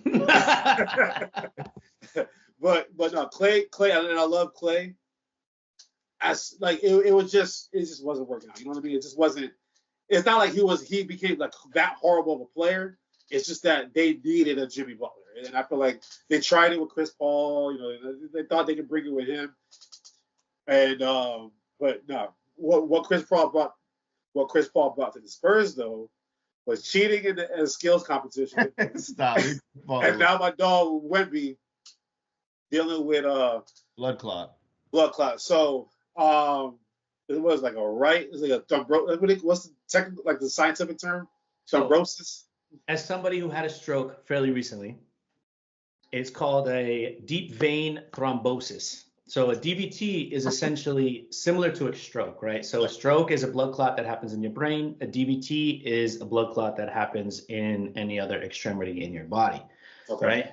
So for him, this happens at such a young age. And I guess my point with what I brought it up was like, how are we not, like, I know they brought it up and they kind of mentioned it in a little thing and then they talked about it. And I just feel like the media isn't taking it as serious as I think it is. And again, I'm biased because I had the stroke, because of that situation I was in.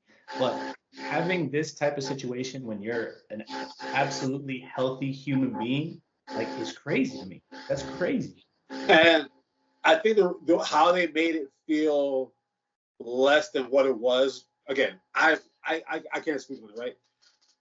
They mentioned Brandon Ingram and they mentioned Asar Thompson, right? Both dealt with the same exact. Chris Bosh fired from this. You said what? Chris Bosh literally was it the same though? Yeah, Chris Bosh. Yeah. Okay. He had to retire from it. So he kept playing another 5 years probably. We have Chris Bosh as an example. And then the most recent examples that they used was Brandon Ingram and Asar Thompson, right? So and the Spurs were quick to say he'll be good by next season, right? Like Miami, they said we'll monitor this shit as it goes, but he's out indefinitely. We're gonna monitor it as it goes. Whereas the Spurs were like, he should be good by next season. So again, obviously every team is gonna talk about it differently. So we don't know how serious it is as a casual fan. Because again, it could be Brandon Ingram, Asar Thompson, or it could be Chris Bosh. But the Spurs, they got investors, they got all the other shit going on. They're gonna have to spin it how they spin it. And if they say he's gonna be good by next season, we can only take that on face value, right? But I mean, it's more than likely he's gonna be on blood thinners, right? Yeah. More than likely. And at the same time, when they don't know the cause of the blood clot, it can definitely happen again. And your odds, because again, I looked at all the statistics because of my situation. Yeah. Increase. If you have one, you're very likely to have another one. Now, granted, he will be on anticoagulants first, probably, and then go on. I'm not a doctor, but I'm just going through my experience. So first you go on anticoagulants. If it happens again, then you go on blood thinners, and then go on and so on and so forth. But again, he's a prime athlete. He takes care of his body. It's very well known, well documented that he takes care of his body, probably comparable to LeBron James. And for this to happen at 21, what do you think? 19. If you 19. Have to, no, he's 20 or 21. I thought he was 2021. Yeah, but either way, Young kid. Young. He's a young guy, right? From saying like, what do you think? If you had to guess, do you think it's like maybe like because we always talk about people who have his kind of frame, right? Tall, lanky, all of them. We just expect something to happen. Do you think it has to do with like his frame, being that he's all of 7'5" or whatever, and all the length and everything? Like, do you think it has anything to do with that? 100%. I mean, you have evidence of it, right? Like of the past, of Chris Bosh, of other these players. If you're prone to it as well, because again, this stuff could be hereditary, right? Like if your blood is just naturally prone to have these types of clots, then you're just doomed for that. And then if you're a professional athlete and your blood is racing through your veins constantly, right? Because you are active, so active, your likeliness of having a stroke or a DVT just increases even more and more and more. Yeah. So it's highly likely, but again, he's going to have the best doctors. Hopefully it all works out for him. But again, being so young and it's happening at 21, right? Rookie season. And, it's beginning. And I hate to say it, but I mean, I hope for the best because he's going to be good for the NBA. But this is scary, man. I don't think the media is talking about it enough. Yeah, because I don't think they want to scare the kid either, too, at the same time. I think you got to keep him in good spirits and trust. The doctor already does that. Trust me. The doctor already does that to you. Yeah, I know. I think you want to keep him in good spirits, and it's better. It's not better in all actuality, but I think it's more important that we focus on Luka Doncic and LeBron James as opposed to saying Wemby has blood clots, he's dead. Oh my God. This is all happening at the same time, right? So the story can't be that. Because a lot of the stories that come out of the NBA lately have just been negative stories. Oh, too many 3-pointers. Oh, the All-Star game. Oh, this, that, and the third. The last thing they want to spend the rest of the season talking about is blood clots. You know what I mean? Like and Kevin Durant talked about it the other day. Like everyone complains too much about this, that, and the third. It's like NBA fans love to complain. The only thing NBA fans love to talk about is trades and free agency and when players have beef with each other, right? As a consumer, and with Josh, I want to tune in to watch LeBron and Luka and not be like, damn, Wemby's out too. Oh my God. It's like you got to spend as much good news as possible. That's why the media it happened right after the All-Star game. Yeah. Right after it. Yeah. And also they just traded for De'Aaron Fox. So now De'Aaron Fox is there is like, well, back to shit again. So I could have been doing this. And the Kings, they just beat the dog shit out of the Hornets. I see what's his name? Zach LaVine dropped 45 or something like that. Oh, I love the NBA, bro. It's a fun league, bro. The NBA is a fun place, but it kind of leading to all the negativity that comes from that, right? We talk about viewership in the NBA and all that kind of stuff, and I hear all this conflicting shit. And my problem that I have with all these stories, I feel like the NBA is the only sport that every story that comes out of it is negative. Like, we complain about everything in the NBA, and now we're talking about viewership, this, that, and the third. I'm like, look, baseball viewership is not the same like it used to be. TV viewership is not the same like it used to be. We're going through all these media deals, Amazon, Peacock, Netflix, this, that, and the third. It's a whole new world that we're dealing with right now, and I feel like we're so quick to just talk about the negative. I don't think look, good. Again, I've been watching the NBA since I was 4 years old, right? I will admit, early on in the season, I watched a lot more college basketball than the NBA this year. However, I would say, admittedly so, since January, when all the trades and all this shit started happening, I've been a lot more plugged in. So I think it's a give and take. I think the thing with the NBA is that it spends part of the season dealing with the NFL, right? In the United States of America, the NFL will always be king. And once the NFL ends, right after the Super Bowl, the NBA ratings will pick back up, which coincidentally happens to be around trade deadline, right? And with all the moving parts and all the dust clears and All-Star game is over, and now we're all that last month and a half is playoff positioning and the playoffs and everything like that. You'll see the ratings go right back up. So I feel like I just get tired of all the negativity that kind of comes with the NBA, the NBA, the NBA. But I'm like, bro, it's just they're dealing with the NFL from November to February, and then once February is over, everything is back to normal. That's just the way I see it.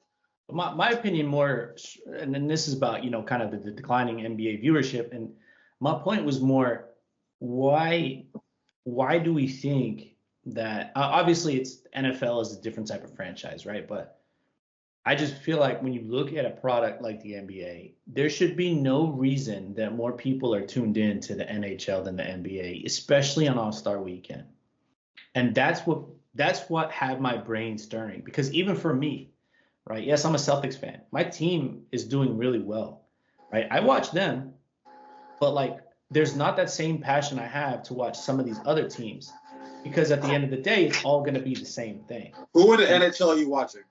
I watched that Four Nations tournament was exactly. Awesome. You watched the Four Nations Cup. And I'm going to probably tune into more NHL games this year because I loved it. Name another NHL game that you watched this year. I mean, nothing yet. But I will. Exactly. I watched the Lightning, but that's about it. How many Lightning games have you watched this year? Probably 2. Okay, like I'm not a fan of OKC. I'm not a fan of Minnesota. But that's part of my point. But that's part of my point, right? Which is leading me into asking the question of why is nobody caring about this All-Star game? These are the best players in the world, and instead we're watching an NHL All-Star game, right? Like that's essentially what that is. It wasn't to beat the rest of the world. It wasn't. It wasn't an All-Star game. It was a tournament of USA, Canada, Finland, Sweden. And the one thing about the USA, you want to bring us together, sports and war. All right. If we got to go against another country in anything, dog. Every 4 years during the Olympics, no matter who the president is, what political conflict, whatever, gun control, it don't matter what it is. Every 4 years during those Olympics, we are diehard, put the flag across. Like that is what it like. Sports brings us together, right? I've watched a handful of hockey games here and there this season, right? Did I watch the Four Nations Cup? Of course, but you're an NBA fan. That's my point, though. You're an NBA fan. Like, just the three of us are NBA fans at heart. All right. I still watch the NBA, though. Like, I'm all about my thing. The difference. Think about you now and 5 years ago. Granted, take age aside of it. Like, here's the thing. plug-in is way different now. Here's you have to admit. Here's the thing with the NBA, and compared to all the other sports, right?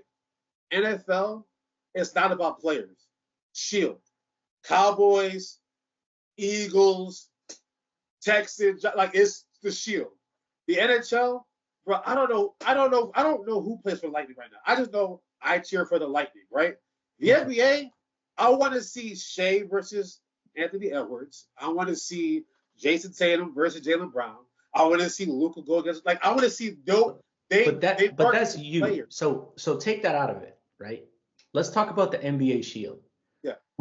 Let's pretend we're marketers, right? How do we make the NBA better? And I think you already just touched on it. Is the NFL is the NFL. It's the teams and the ownership runs it. And I guess my point is, I'm coming back to something you and I we had a huge argument about it like 2-3 years ago with the Damian Lillard situation. I think the CBA ruined the NBA to not create this parity that we can essentially see. I think the NBA needs more parity, bro. Like how much more? We haven't had a repeat champion since Golden State. But we need it. That's what I'm trying to tell you. We need it. You wanted parity, so we got parity. We need it though. Like we need a super team, in my opinion. I think we don't need all of this equivalency across the league. Okay. The CBA, The CBA has made Okay. the players have way too much power, and they can go wherever they want, and now Not they're anymore. scattered. No. This But- CBA, They're scattered. Look at the star power. It's scattered across so many teams. This CBA put the teams back in control. Because Right. the past CBA, Right. everybody was just lollygagging. Right. So right? we're in lagging, but I'm just saying, like, this is the reason why this change that they made is hopefully going to be for the better. But we need more. I think we need, because everybody, what do you do, right? So that Super Bowl was so viewed, and I think most Super Bowls are, but I think these last few in particular, it's because everybody's either an Eagles fan or what was it last year? And 49ers fan, or you want to see the Chiefs lose. Yes, but also how I'm able to access these games, right? I know in the NFL, on Sunday, I got CBS, I got Fox, and I got NFL Network, but Amazon Prime. Like, now it's starting to become all over the place. The NBA, it's so hard. You can't even, our local team is the Orlando Magic. I don't have any access to watch your Orlando Magic play on TV. Every Sunday, you have a game from 1 to 8 p.m. on ABC. Yeah, it's always, like, think about it. On Sunday, right? They don't just play on Sunday. On Tuesday, if I want to watch the Lakers, I got to try to illegally find it, unfortunately, right? Because if it's not on ESPN, it's not on TNT, how am I going to watch them play? The Lakers is a bad example. Let's throw like the Portland Trailblazers or something. If I'm the Lakers, you could probably watch the Lakers. If I'm an OKC Thunder fan, the number one team in the West, the only way I can watch the OKC play is if they're going against Anthony Edwards or they're going against LeBron James, or going against Donovan Mitchell. Like, that seems to be the only time I can see. Like, I want to see SGA play basketball. I want to see how good this kid is. It's hard to. That's why now that these TV deals are happening, they're going to force us all to have Netflix subscriptions, Amazon Prime subscriptions. Now the game's going to be a lot more accessible to everybody. And I think the thing with the NFL is that they've had their TV deals so lockstep for so many years. We know. I pay this $55 a month or whatever it is for the NFL package. I get Red Zone, or I watch CBS Fox. And granted, it's only once a week, right? Sometimes twice a week if you really care about Thursday, but you probably don't. Yeah. But it's really just once a week. So I'm trying to eliminate that. I just mean, like, the hype factor. Like, I just remember, and again, this could be, rose-colored glasses, but I mean, the Heatles, man. Like, that era of basketball was crazy. Like, because everybody's wondering who's going to take this down, right? And everybody's building teams to take this super team down. And I think, in my opinion, I think that's more fun, man. I think, in my opinion, everybody loves it. And I'm sure, for a fact, A-Rod, you can correct me if I'm not, but I'm sure La Liga has so many more viewers this year because everybody either wants to watch Mbappe or they want to see Mbappe fall. Yeah. I mean, and ultimately, that's what it comes down to. Viewership always goes up where there's a villain and a hero. The reason why the WWE has been, like, as much as people can make fun of WWE as much as they want, they have a heel and they have a baby face. And it's always been like that. And that, like, I tune in every week because I know I'm cheering for him and I want to see him lose. And the thing about the NBA is that they always had their start. It was Kareem, it was Wilt Chamberlain, it was and then it was Bill Russell, right? It was Magic, it was Larry Bird, it was Michael Jordan versus the world. It was who wants to take down these big bad Lakers? Who want to take down LeBron James? It's always a heel and a baby face in the NBA. That's just how they market it. Whereas the NFL, it's the Shield. No matter what, the Shield is the Shield, right? It became even more convenient to take down the Chiefs. Oh, Taylor Swift. That obviously added a lot of eyes. We have a halftime show with Kendrick Lamar. That's going to add all that stuff. Kind of plays its part. Bro, they got Tubi to host the Super Bowl as well. Like, dog.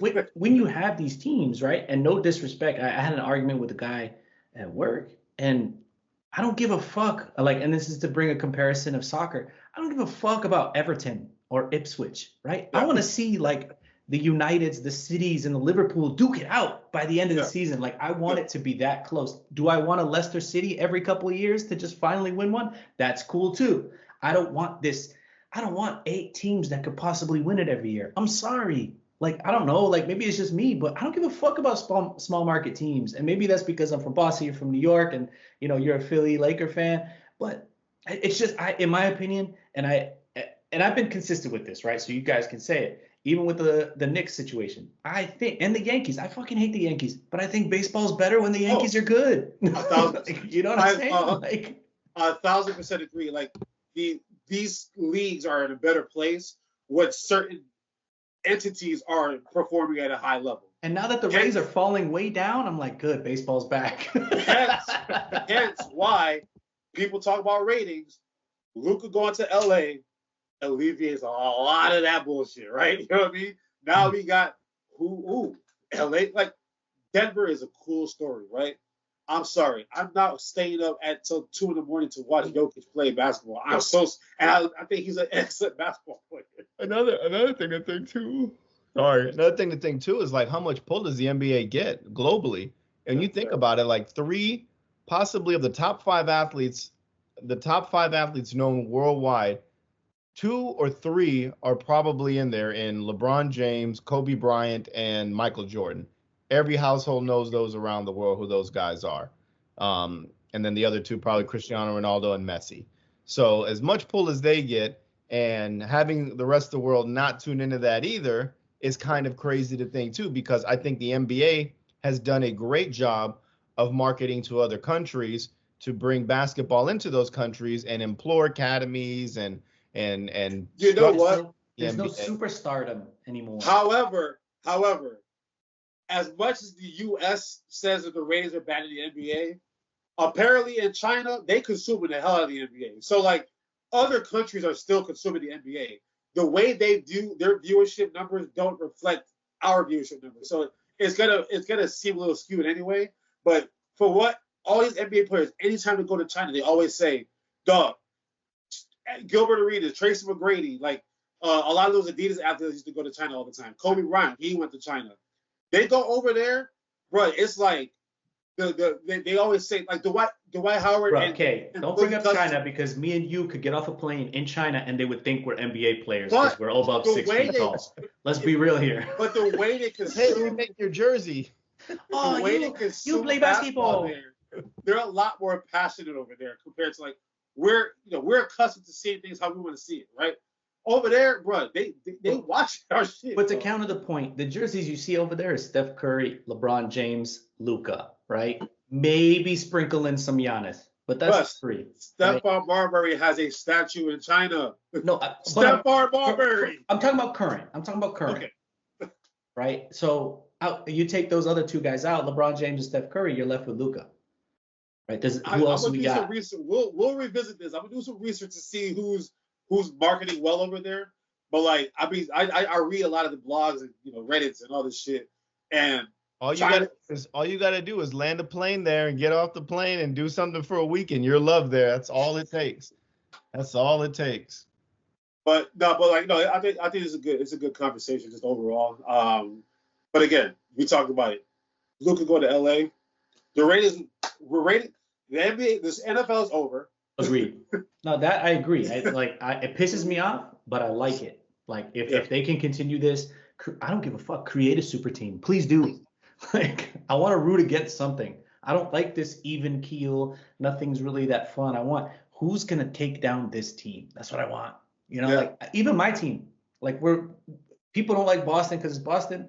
If you took the badge off and it was just Jason Tatum, Jaylen Brown, this group of team, people wouldn't hate them because they're just a bunch of guys that were drafted by a team. You know what I'm saying? Like, no, but like we knew every year it's going to be Golden State and Cleveland. Did we watch? Yes. Did we? Were we ready on Christmas Day when they played? Absolutely. Like it's just we knew. Is this young Kevin Durant going to take down Golden State? You know what I mean? Like, or Russell Westbrook and Kevin Durant, they're going to take him down. Yeah. Like, I agree. I like that was a fun conversation. And there was a lot of super teams. If you think about it, everybody had a big 3. Blake Griffin, DeAndre Jordan, Chris Paul, Kevin Durant, Westbrook. Yeah, Carmelo Anthony. And this new CBA said, "Now we ain't trying to see all these big 3s no more." To your point. So there's a balance that needs to be done and all that kind of stuff. Because that's what the NFL has. The NFL has that. They don't mind creating a villain. They know they need a villain. Bro, the Patriots helped run the league for 20 years with that big bad organization. Oh, and they fed into that shit. They fed into that evil empire shit, and it worked. It worked. Now Kansas City. Oh, like it was cute for a couple years. Now it's like, oh my god! If I see, bruh, I used to, you saw, I used to cape for Patrick Mahomes all the time. I was watching Texas Tech play in Houston last night, and he's on the sideline with his new haircut and his wife. Bro, I was so disgusted. I said, bro, get the hell off of my screen. I used to be the biggest Mahomes supporter. I'm like, bro, if you don't get this fool off my screen, dog. So I get it, dog. And that's the art of storytelling from a professional standpoint. Like hockey, the thing hockey can sell you is there's always this young kid. It's always Connor McDavid. It's who's the next Wayne Gretzky. It's Sid the Kid, Ovechkin. That's what hockey is good at. NFL, the Shield. Or let's see this injury list at the end of the season, and it's like 2 pages long. Yeah, let's see what all bones they broke and how many teeth they're missing by the end of the season. Oh shit! But yeah, that was all good. But I guess before we wrap this up, we can talk a little baseball real quick because spring training has kicked off. Shout out to the New York Yankees lending the stadium to the not only lending the stadium to the Rays, but also allowing for facial hair to be brought back to. You don't understand. Are they gonna finally give you that contract now to play, bro? Now Hey, I might. I always said if the Yankees, if I ever did do baseball and continue with it, and the Yankees pick me, I'd be like, nope, not going there. Which is crazy, right? Like you're the diehard Yankees fan, but imagine you come with all this bravado, right? And then you see the pictures of befores and afters of players who've gone there, and it's like they literally just old school 1947 corporate shit. Get rid of that shit. Riz, that shit is gone. dog. That's the word kids are using. Is Riz still a thing? It took Devin Williams to do it. It took Devin Williams and his nice beard to come over and be like, I don't really want to cut this, guys. Which is weird. It took Devin Williams of all the history of all the superstars that y'all got. It took a guy who pitches an inning or two. Like, come on. That's rare in the MLB though. That's crazy. A good bullpen. So that is crazy. But nah, shout out to the Yankees for finally coming to the 21st century. How's that make you feel, A-Rod? It makes me feel a lot better because it hurt me to see Robinson Cano leave and then go to the Mariners and have a beard. It hurts me seeing Gleyber Torres on the Detroit Tigers and him have the full beard too now. So I think it was a cool thing for the Yankees to do because the one thing I did appreciate about it is when players during the trade deadline, if they were in a game and they get pulled, like I'll never forget Bobby Abreu when he got traded, he took the shaving cream straight to the face and cut it in the dugout. I thought that was super cool. But I also thought it's just overplayed, man. Could you imagine if you're, I don't know, Jason Worth with that long beard? Oh my God, my dog. And then you got to go and cut that shit off. Do you imagine being Johnny Damon? Oh, wait. He looked ridiculous for that. He looked like a giant ass right here on his chin. It's done. Steinbrenner's just held on to dad's tradition, and maybe maybe that's what needs to happen. Maybe that was part of the curse of them not winning anymore, is them having this facial hair type thing and creating these dynasties. So let's see if the new era opens up for good things for us. But I think it's something that should have been lifted a very long time ago. So I'm happy to see it, because God forbid I gotta watch a guy that I'm used to seeing a beard go out there go with a shaven face, and I don't even know what he is anymore. But you got used to it after all these years, though. So it's like, yeah, but it's like I knew it was gonna happen, but like at some point somebody has to say something, and it's the more amazing thing to me is that it was Devin Williams to say something and they do it. But hey, if that's the part of it. You're gonna have a stud in the bullpen, that's the guy. I mean, so. What if Mariano wanted to grow a beard out? You think those people tell him no? How do you grow facial hair? So. No, imagine telling Mariano would never no to anything. Like, come on. Oh, Florida lost? Oh, shit. They blew a 26-point lead. Basketball is a funny sport. Now, Boston. Y'all came up a little bit. Y'all back ain't there no more. But other shit's going on. So, Sammy, go ahead and give me your spring training review from the Red Sox. I think it's just I think it's a lot of nothing, to be honest. But I just love it's just they bring me back and then they show me why they are who they are. It's like we do all this, right? You know, you got John Henry smoking the cigar after the Bregman deal, and I'm feeling good. I'm like, heck yeah. And then this freaking dumbass, 24-year-old kid, freaking baby-faced assassin comes out and says, I'm not leaving third base. Bro, you're the worst third baseman in the league. They're gonna pay you $35 million to be the DH. Imagine if somebody came to you, KK or A-Rod, I'm gonna give you the same salary, but I don't need you to work as hard. 4 at bats, baby. I didn't need 4 at bats. I'm gonna crack one of the bitches. It's like 24. I know, but at the same time, look at it this way. That's all you know. That's what you know. There's a pride thing there. Imagine you never thought they were going to get rid of Xander Bogaerts, and look what happened to him. So imagine he does that, buys into it. The Blue Jays go get him. Oh, you're going to be our DH now, but you don't have a third baseman. No. You only know how to play DH now. Sports is a time now. I keep seeing it. JK, he's 28. I misspoke. Where teams, organizations give up on players, and then the other teams that get them have also given up on. All they want is that small little thing that they can do. If you can do this for me, that's what we'll take. So I'm proud of him for saying that because he's the longest tenured Red Sox right there. I'm more proud of Bregman saying, I'll play wherever you want me to play because you do need a second baseman. And the guy is good with the glove. I'm okay with all of that.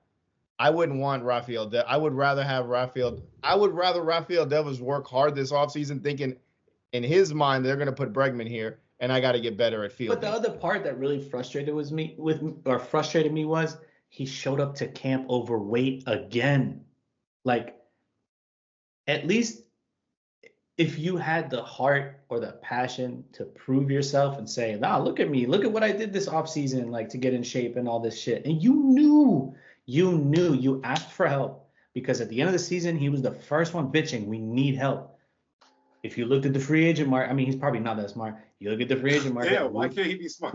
Who else? Because he's a kid, man. Like, he's 28, but he's still a kid. He acts like a kid. But look what's available. It's a plethora of infielders, right, that are available for us to get. You know, we had trouble in the infield too. And again, I give a lot of credit to Bregman. Bregman really wanted to be in Boston. That's why he signed that deal. 3 opt-outs. It's only a 3-year deal. Or 2 opt-outs. He's got a 3-year deal. Granted, he got a lot of money, but he could have got 6 years in Detroit, 6 years in Chicago, but he really wanted to be in Boston. And it just blows my mind that you come out and say that. You said you wanted help on this team to win. And if the team needs you to play DH because you're a liability at third, you should say, stick up for your position. But at the same time, you got to at least say, I will do whatever this team needs me to do. That's what I want from my longest tenured Red Sox player. Do you feel like y'all serious, though?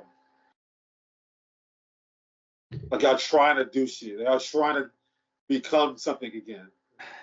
Yes, and ironically enough, we have Kyle Bloom to thank for that. We have 3 studs coming up that probably will be here by the latest next season. One of them probably 2 seasons, so Mayer isn't really working out as well yet. He probably will be okay. But we got, Roman Anthony and Campbell coming up. So I think at least one of them is going to make a major league appearance. And to comment on what A-Rod said, I think, it's going to be Bregman at second for a little bit until Trevor Story gets hurt. And then he's going to move to short. And then Campbell's going to have to come up and play second. So at the end of the day, Devers is going to get his wish. But if Trevor Story stays healthy, hopefully we want that. Well, then that's going to have to move Devers to DH. So you're back. You're back in the integration. Oh yeah. Their roster. You're 75% way back. Your roster and your non-roster invitee looks really nice too. Michael Fulmer, Brian Mata, who I'm a big fan of. I know he's young, but I don't think he'll make the team. But he's a nice guy to bring up and see what you can get it while spring training is going on. Matt Moore, who just won't die. Sean Newcomb, Adam Ottavino, Robert Stock. I like all of those relief guys there. Marcelo Myers. I don't know. I think your mic is out, A-Rod.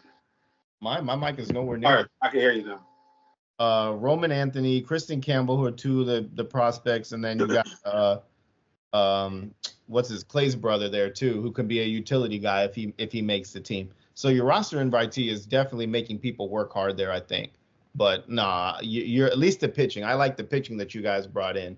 There's definitely good guys that you can pluck from that non-roster invitee and be like, hey, made big money with the Yankees, but here you're gonna make fucking 1-year deals here and see if we can make it. So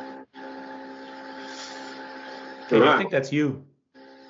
me? What's me? It sounds like a printer. I don't got no printer here. It ain't me. Either way. But that's a wrap. I gotta go watch Luka beat up on his former team in a little bit, so I'm about to go check that bitch out. But Sammy, what do you got to let your naysayers know right now? Bring super teams back. I don't give a fuck about your small market team. Bring the super teams back. I'm rolling. A-Rod, naysayers. Great conversation today, guys. Sammy, if you do cut the clips, just don't put the one about fucking my girlfriend in there. You know what? I can't even.